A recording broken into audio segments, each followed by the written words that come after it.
Taguig City Mayor Lino Cayetano has doubled the monthly salaries of their barangay health workers. He officially promoted them from volunteers to job order personnel effective April 1.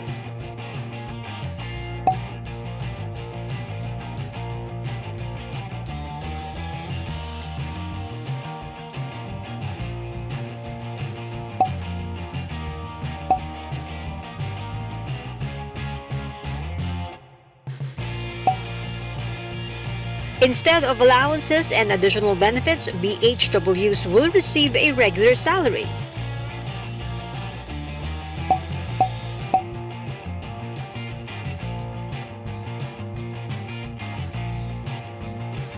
They will also be entitled to a yearly 15,000 pesos performance incentive.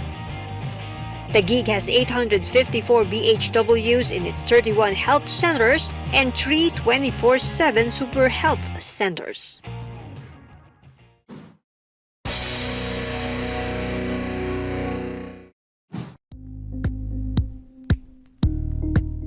Thank you for watching Politico TV. Please like and subscribe to our channel for more videos.